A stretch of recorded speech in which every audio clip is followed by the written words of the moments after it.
In a mansion of gold and shadows, Isabella prays to the Virgin Mary as the billionaire's footsteps draw closer. Isabella had never seen such towering gates in her life.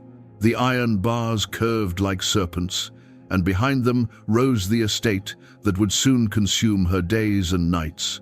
The limousine stopped in front of the main entrance, and a butler in a dark uniform opened the door with a stiff expression.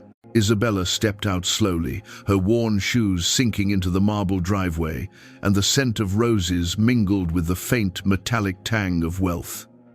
Her heart pounded in her chest, not with excitement but with dread, because she knew that what awaited her inside was not freedom or opportunity, but a gilded prison owned by Charles Whitmore.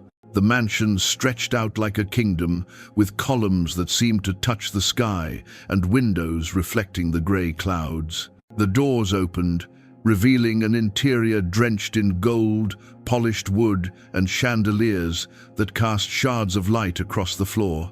Every surface gleamed as though scrubbed by invisible hands. The silence was suffocating, broken only by the clicking of the butler's shoes and Isabella's hesitant steps. She carried a small bag, the only possession left from the world outside. She thought of her mother's voice, of the warmth of a childhood that felt centuries away, and the sound of that memory made her throat tighten.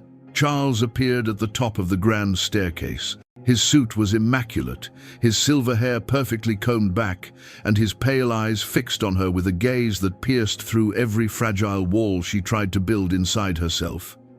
He did not smile. He only studied her, as if she were an artifact he had purchased to display in his collection. "Welcome, Isabella," he said, his voice smooth but cold. "From today forward, this is your home, and you will serve me well." The butler bowed and left her standing alone under that gaze. Isabella forced her lips into a small nod, though her stomach churned. She wanted to run, to burst through the doors and escape into the stormy afternoon outside. But the weight of debt, of contracts she never signed but inherited, pressed on her shoulders. She belonged here now, in the house of a man who wielded power like a weapon. Charles descended the stairs slowly, each step deliberate, echoing across the hall. He stopped close enough that Isabella could smell the faint cologne of cedarwood clinging to his suit. He reached out, not to greet her, but to brush his fingers across the fabric of her sleeve, testing the texture as if she were merchandise. She stiffened, her pulse racing, but she kept her eyes down, knowing rebellion would be crushed before it even began. "Follow me," he ordered, and turned without waiting for a response.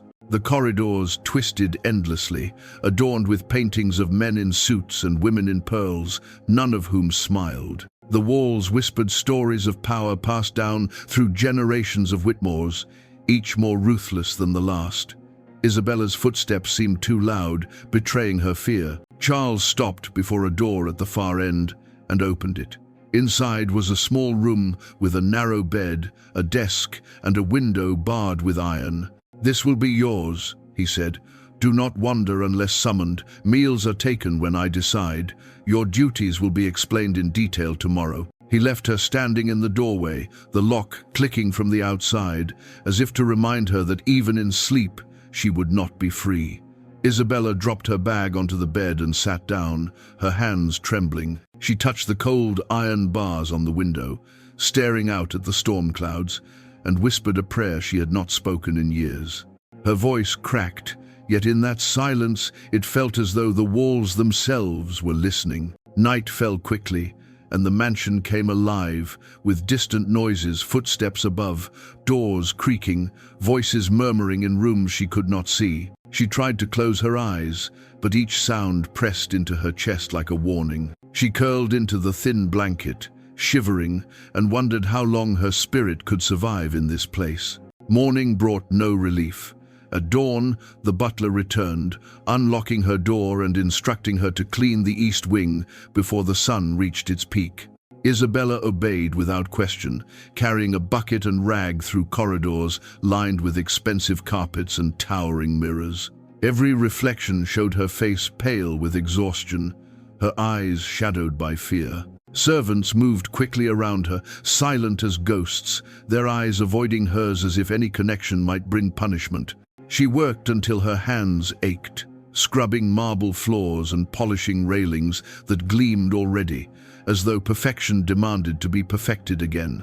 The grandeur of the mansion was endless, but behind its beauty lurked something dark, a weight that pressed on Isabella's chest with every passing hour. She felt it in the air, in the way the chandeliers flickered when no wind blew, in the way her reflection sometimes seemed delayed in the mirrors.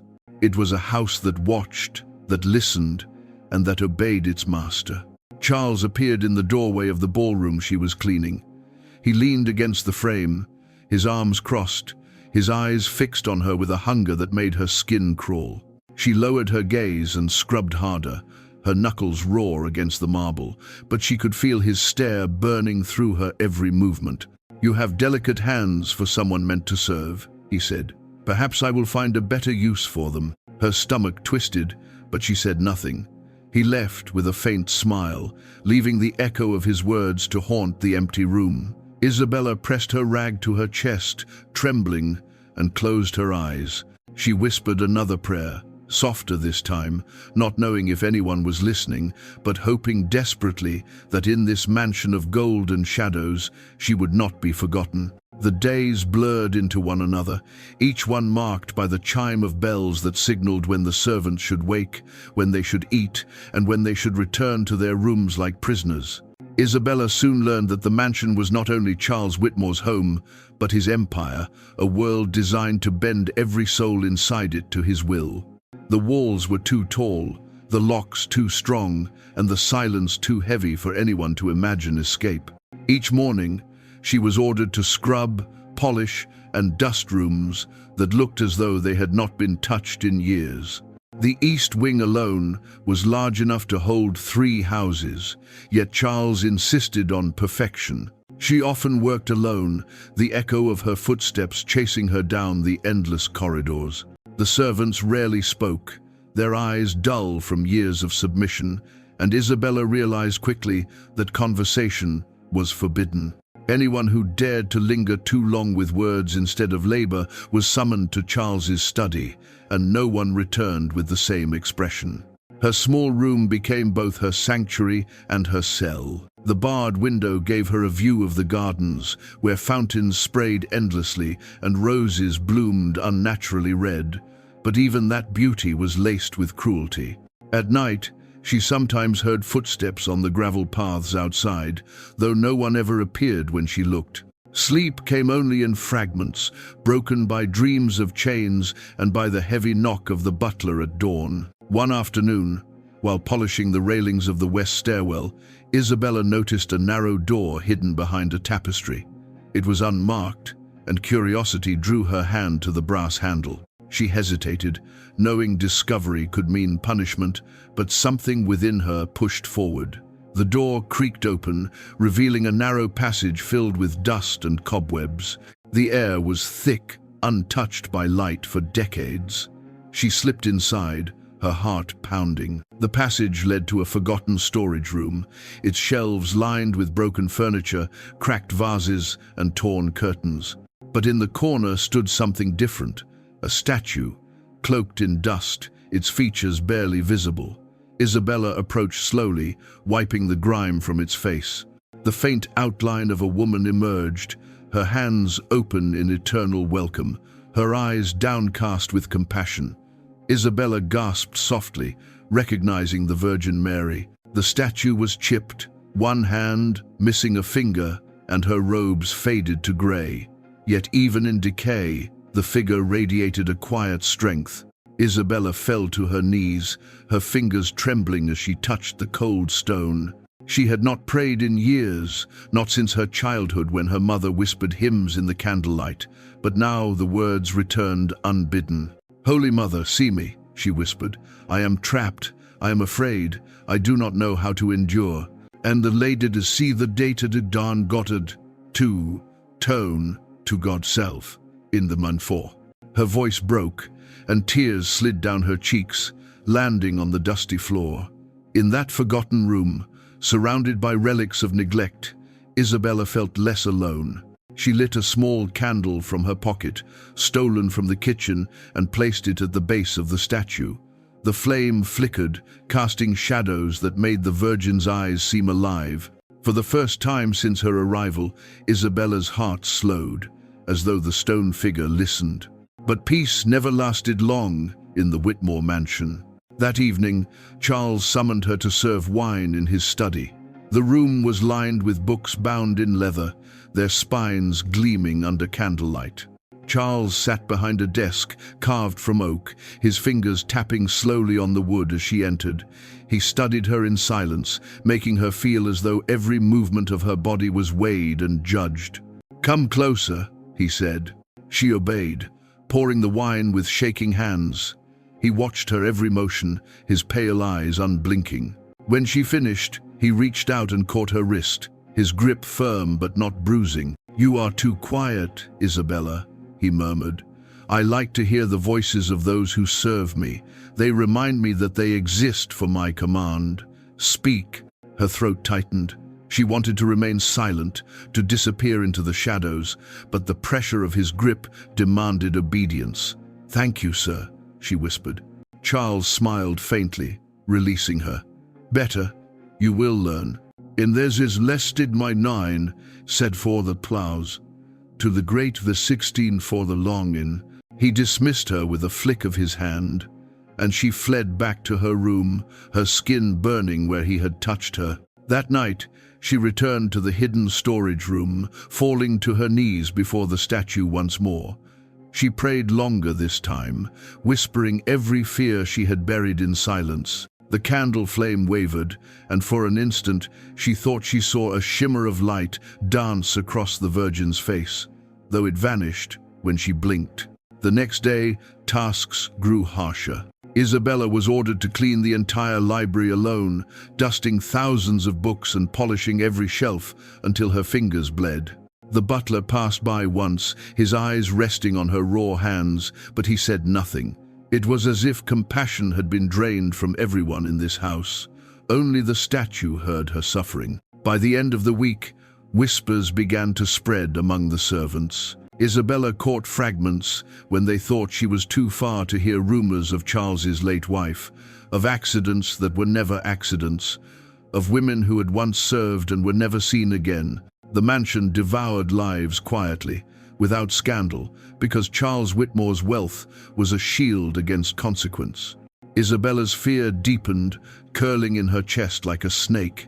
Yet each night she returned to the hidden room, lighting her candle and whispering prayers. She clung to the hope that somewhere, someone listened.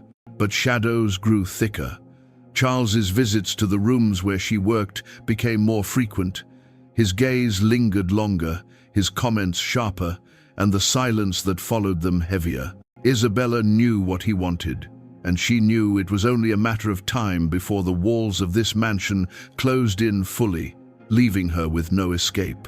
Still, she prayed. Charles Whitmore's eyes began to follow Isabella in ways that made her skin crawl. At first, it was only in passing a glance as she polished the silver, a fleeting look when she arranged flowers in the dining hall. But soon his presence lingered, hovering in doorways, watching from the top of staircases, his pale gaze fixed on her as though she had become the single object of his fascination.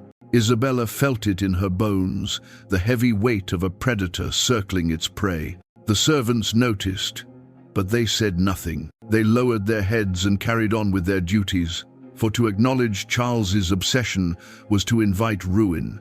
Isabella heard the silence in their footsteps, saw it in their refusal to meet her eyes, and she realized they knew what she did not want to admit. Charles had chosen her. Her duties grew more personal. She was ordered to serve him his meals directly, to pour his wine at every dinner, to wait at his side while he worked in his study. Each time, she felt his gaze like fire on her skin. He never touched her openly, but his words sliced through her spirit with the sharpness of a knife. "You move like a frightened bird," he said one evening as she refilled his glass.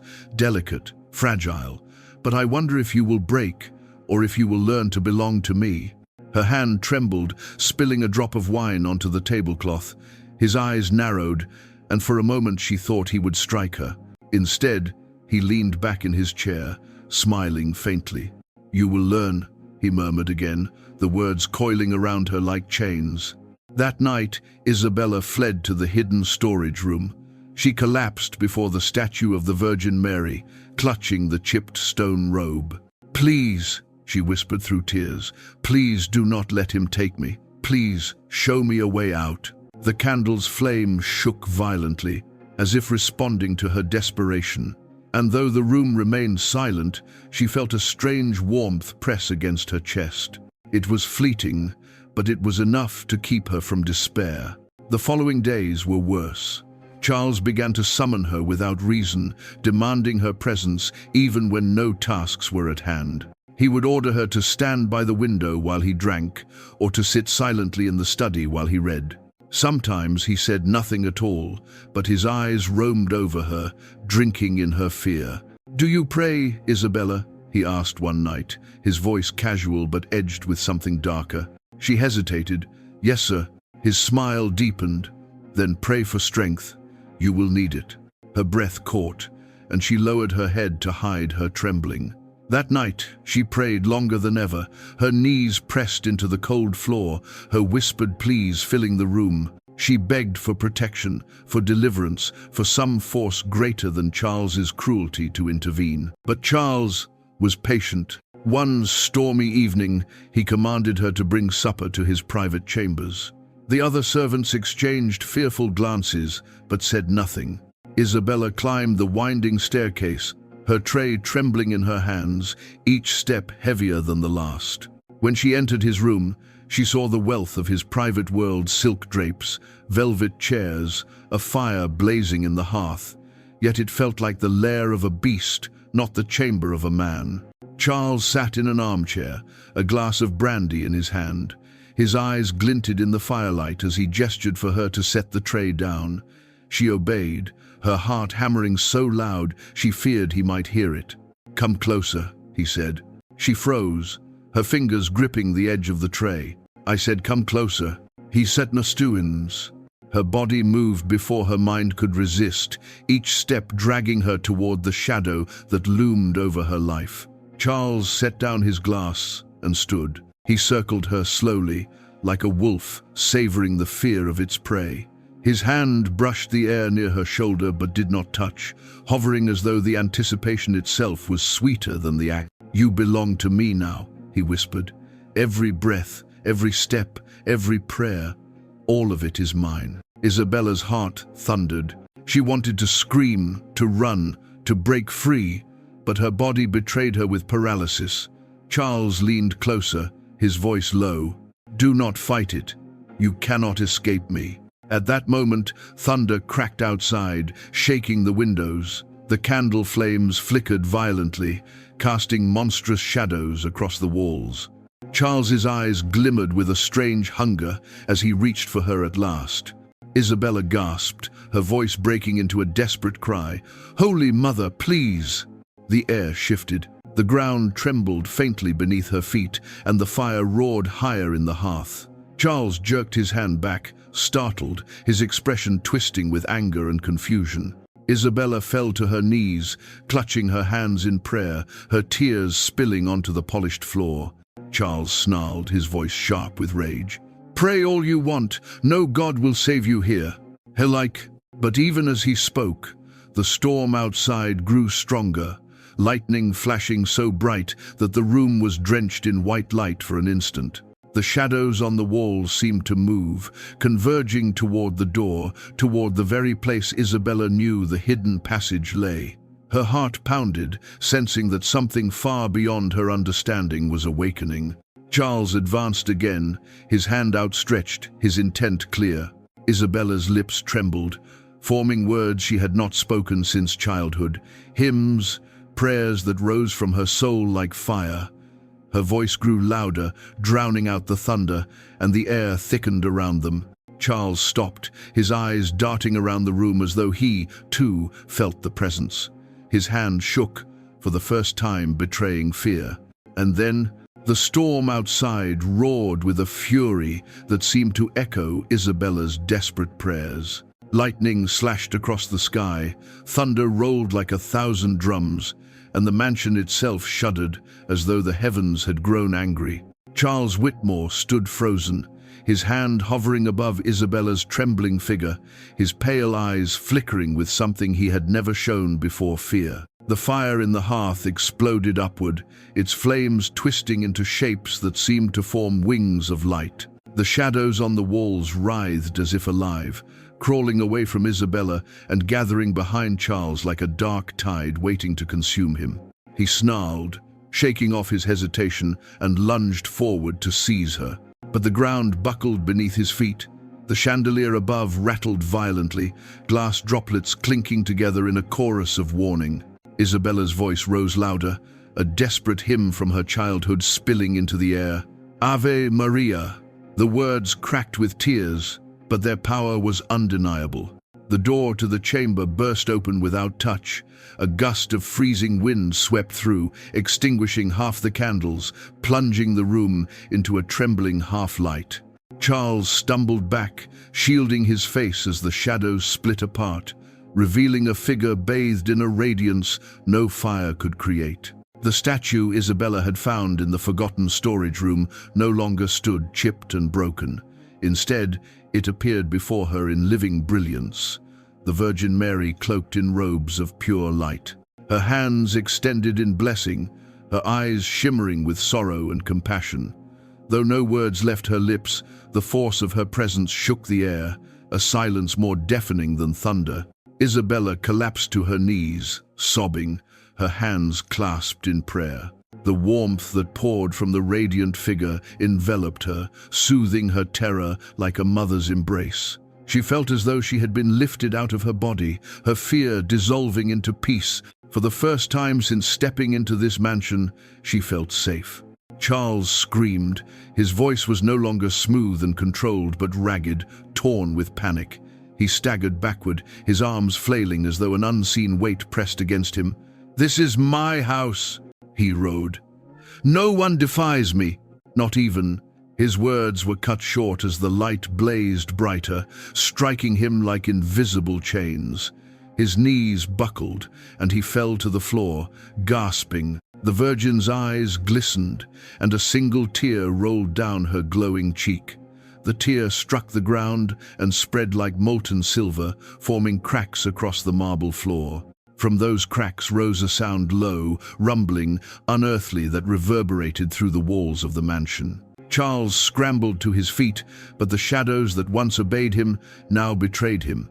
They reached for him, clinging to his limbs, wrapping around his chest like serpents. He thrashed, his voice breaking into hoarse cries, "Release me, I command you!" But there was no release. The air thickened until Isabella could barely breathe, yet the radiance around her kept her untouched. She looked up through her tears, and though the Virgin Mary did not speak, Isabella understood.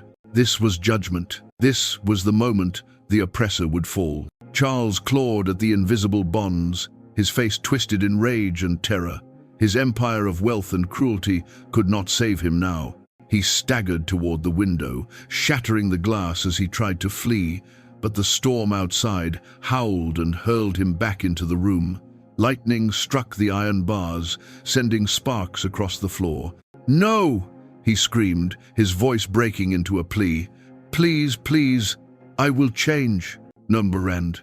It is wondering, but the Virgin's gaze did not waver. The chandelier tore free from the ceiling, crashing down with a thunderous explosion, narrowly missing his body, but showering him in shards of crystal. He cowered, his once commanding figure reduced to a trembling man crawling on his knees. Isabella closed her eyes, unable to watch, but the sound of his screams echoed through her bones. When she opened them again, she saw Charles pinned to the floor by shadows that pressed him down with merciless strength. The fire in the hearth roared higher, swallowing the room in a heat that should have burned, yet the radiance surrounding Isabella shielded her completely. Then came silence. Charles lay motionless, his chest heaving, his eyes wide with terror.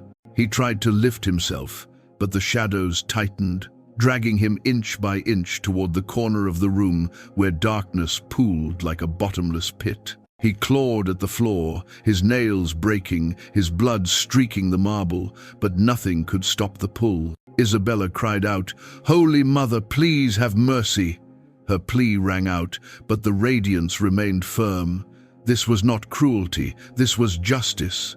Charles's final scream split the air as the shadows swallowed him whole. The floor cracked open beneath him, a darkness deeper than night consuming his form.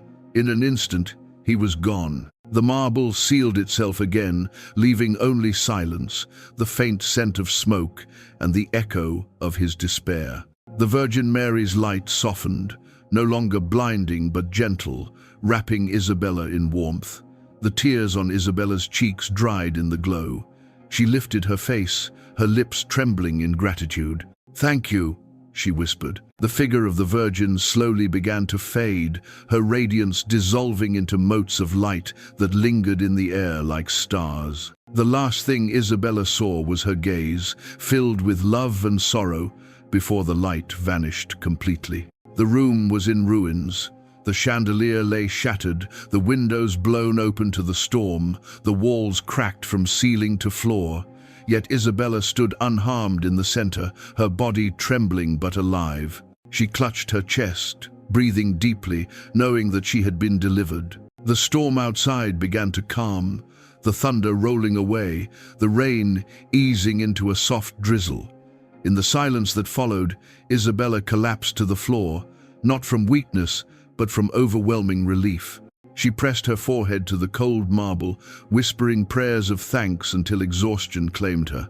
For the first time in years, she slept without fear. But the mansion was not yet finished. Shadows still lingered in its halls, servants whispered of what they had heard, and the echo of Charles's tyranny still haunted the rooms. Yet Isabella now carried something stronger than fear. She carried faith, and that faith would guide her through the ruins of Whitmore's empire toward a freedom she had only dared to dream of. The morning after the storm, the Whitmore mansion was unrecognizable. The once perfect corridors were lined with cracks, the chandeliers shattered into glittering fragments across the marble floors, and the air no longer carried the suffocating scent of polished wealth, but the sharp tang of smoke and ruin.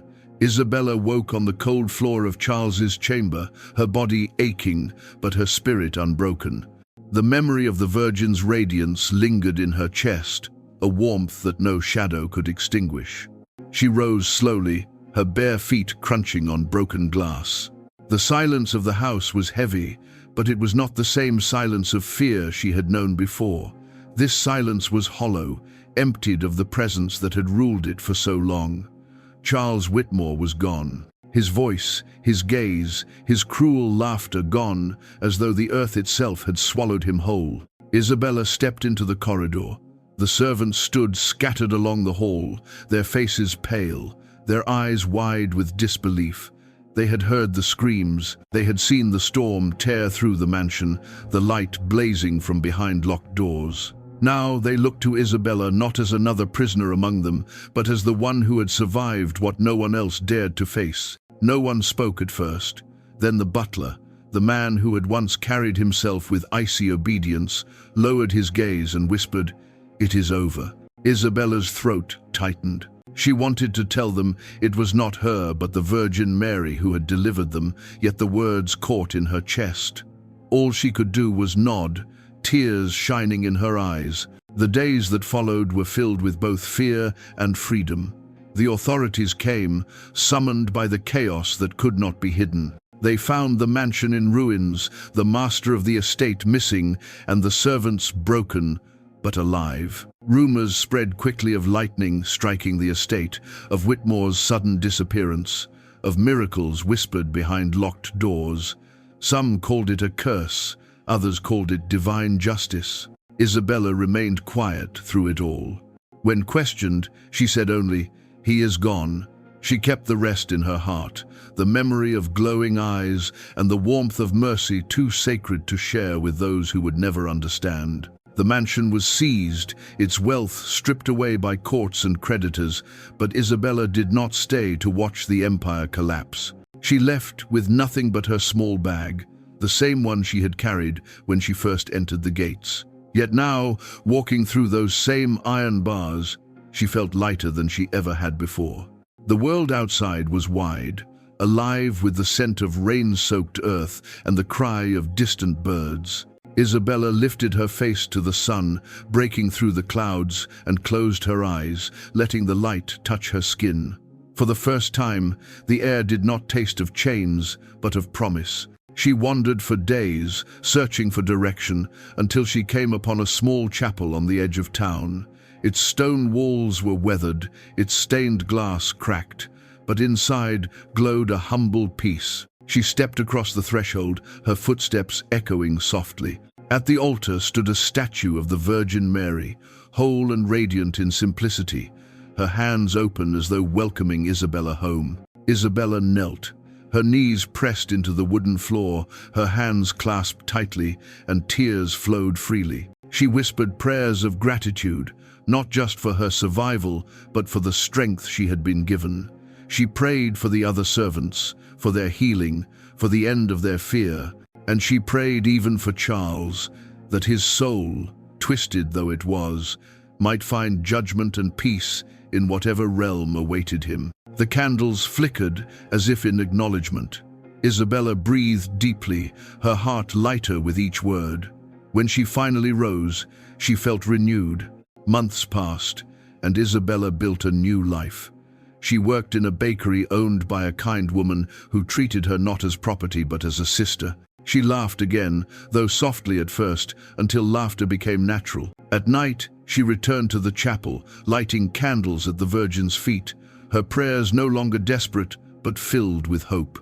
Yet sometimes, when storms gathered and thunder rolled across the sky, she remembered the mansion, the fire, the shadows, and the light that had saved her. The memories came like ghosts, but they no longer chained her. They reminded her of the strength she carried, of the love that had lifted her from despair. One evening, as the sun set and painted the sky in hues of gold and crimson, Isabella walked to the garden behind the chapel. Roses bloomed there, red and white, their fragrance sweet in the air. She touched one gently, smiling. She thought of her mother, of prayers whispered long ago, of the little girl who had once felt powerless and forgotten. That girl was gone. In her place stood a woman who had walked through fire and emerged unbroken. The townspeople began to notice her serenity, the way her presence calmed those around her. They whispered of miracles, of a girl saved by divine hands, though Isabella never confirmed or denied their stories. She knew the truth did not need to be spoken. It lived in her heart, in the light that guided her every step. On the anniversary of the storm, Isabella returned to the ruins of the Whitmore mansion. The gates hung broken, the gardens wild with weeds, the walls collapsing into dust. Yet in the rubble of the forgotten storage room, she found it, the chipped statue of the Virgin Mary, standing still among the wreckage. She lifted it carefully, brushing away the dust, and carried it to the chapel. There, she placed it beside the radiant statue at the altar, honoring both the brokenness and the miracle. She lit a candle, the flame flickering brightly, and whispered with a smile, "You never left me." And in the quiet glow of that flame, Isabella knew she was truly free.